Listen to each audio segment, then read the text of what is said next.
বাংলাদেশের সাম্প্রতিক ইতিহাসের অন্যতম আলোচিত জুলাই অভ্যুত্থান আন্দোলন, সংঘর্ষ, প্রাণহানি এবং রাজনৈতিক অস্থিরতার সেই সময়ের ঘটনাকে ঘিরে এবার বড় রায় দিল আন্তর্জাতিক অপরাধ ট্রাইব্যুনাল। মানবতা বিরোধী অপরাধের মামলায় বাংলাদেশের জাতীয় সমাজতান্ত্রিক দলের সভাপতি ও প্রাক্তন তথ্যমন্ত্রী হাসানুল হক ইনুকে 10 বছরের সশ্রম কারাদণ্ড দিয়েছে ট্রাইব্যুনাল। মঙ্গলবার বিচারপতি নজরুল ইসলাম চৌধুরীর নেতৃত্বাধীন আন্তর্জাতিক অপরাধ ট্রাইব্যুনাল 2 এর রায় ঘোষণা করে।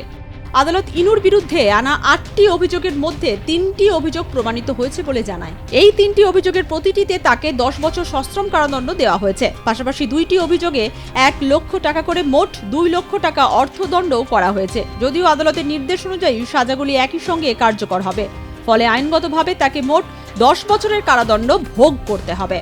মামলাটি দায়ের হয়েছিল বাংলাদেশের অন্তর্বর্তীকালীন সরকারের আমলে। অভিযোগ ছিল 2024 সালের জুলাই-আগস্টে আন্দোলনকারীদের বিরুদ্ধে হিংসায় উস্কানি দেওয়া এবং কুষ্টিয়ায় হত্যাকাণ্ডের সঙ্গে তার সংশ্লিষ্টতা রয়েছে। বিশেষ করে 5ই আগস্ট কুষ্টিয়ায় সংঘটিত হত্যাকাণ্ড এবং আন্দোলনকারীদের ওপর হামলার ঘটনাকে কেন্দ্র করে তার বিরুদ্ধে অভিযোগ আনা হয়েছিল। আন্তর্জাতিক অপরাধ ট্রাইব্যুনালের রায়ে জানায়, ইনুর বিরুদ্ধে আনা 3, 6 ও 7 নং অভিযোগ প্রমাণিত। এর মধ্যে একটি অভিযোগে আন্দোলনকারীদের ওপর হামলা, গুরুতর আহত করা ও রাজনৈতিক কারণে নিপীড়নের দায়ে হাসানুল হক ইনুকে দোষী সাব্যস্ত করা হয়। অন্য অভিযোগগুলিতে মানবতা বিরোধী অপরাধের ষড়যন্ত্র, প্ররোচনা ও সহযোগিতার বিষয়ও উল্লেখ রয়েছে। আদালত জানিয়েছে, 8টি অভিযোগের মধ্যে 5টি অভিযোগের ক্ষেত্রে পর্যাপ্ত প্রমাণ না পাওয়ায় ইনুকে রেহাই দেওয়া হয়েছে। অর্থাৎ সব অভিযোগে তাকে দোষী সাব্যস্ত করা হয়নি। তবে যে 3টি অভিযোগ প্রমাণিত হয়েছে তার ভিত্তিতেই তাকে এই সাজা দেওয়া হয়েছে। রায় ঘোষণার পর নিজের প্রতিক্রিয়ায় হাসানুল হক ইনু এই বিচার প্রক্রিয়াকে রাজনৈতিক উদ্দেশ্য প্রণোদিত বলে দাবি করেছেন। তিনি বলেছেন, এটি একটি ফরমায়েশি রায় এবং প্রহসনের বিচারের মাধ্যমে তাকে সাজা দেওয়া হয়েছে। তবে দীর্ঘদিনের আইনি জটিলতা থেকে মুক্তি পাওয়ার কথাও উল্লেখ করেছেন তিনি।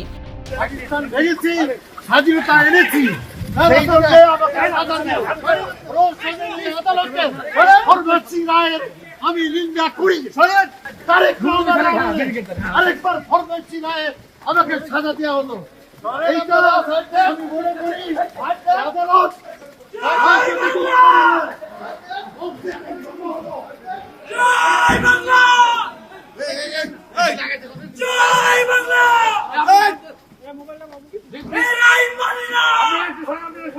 অন্যদিকে জাতীয় সমাজতান্ত্রিক দলের পক্ষ থেকে এই রায়ের তীব্র প্রতিবাদ জানানো হয়েছে। দলের নেতাদের দাবি, স্বাধীনতার সংগ্রাম এবং মুক্তিযুদ্ধ ইনুর ভূমিকার কারণে তাকে রাজনৈতিক প্রতিহিংসার শিকার হতে হয়েছে। তাদের বক্তব্য, ইনুর বিরুদ্ধে আনা অভিযোগগুলো ভিত্তিহীন ও সাজানো।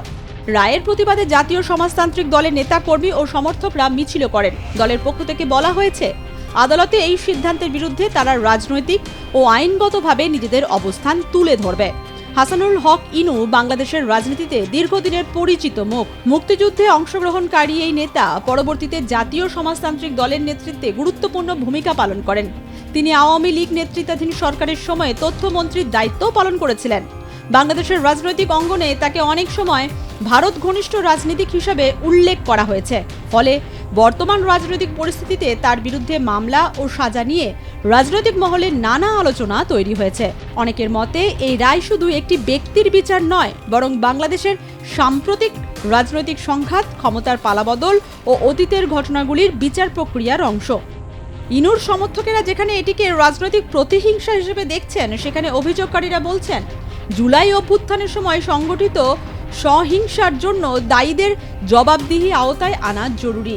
একজন প্রবীণ রাজনৈতিক নেতার দীর্ঘ রাজনৈতিক জীবনের শেষে এই রায় বাংলাদেশের রাজনীতিতে নতুন করে বিতর্কের জন্ম দিয়েছে। এখন এই রায়কে ঘিরে পরবর্তী আইনি পদক্ষেপ ও রাজনৈতিক প্রতিক্রিয়ায় ঠিক করবে কোন দিকে এগোবে। জুলাই অভ্যুত্থানের রক্তাক্ত স্মৃতি, নিহতদের পরিবারের অপেক্ষা এবং ন্যায় বিচারের দাবির মধ্যেই হাসানুল হক ইনুর এই সাজা বাংলাদেশের সাম্প্রতিক ইতিহাসে একটি গুরুত্বপূর্ণ ঘটনা হিসেবে থেকে যাবে।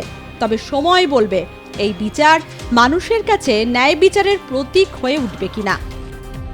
ব্যুরো রিপোর্ট, আর+ নিউজ।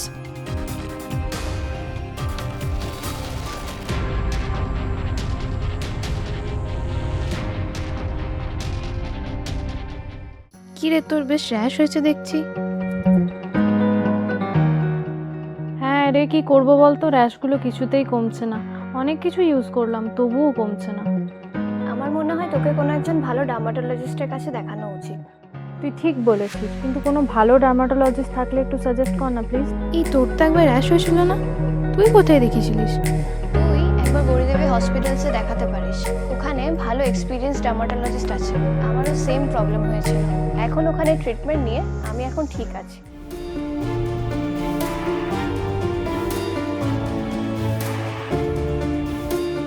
গৌরী দেবী হসপিটাল, রাজবাঁধ, দুর্গাপুর। যোগাযোগ 8001003333, 8001113333।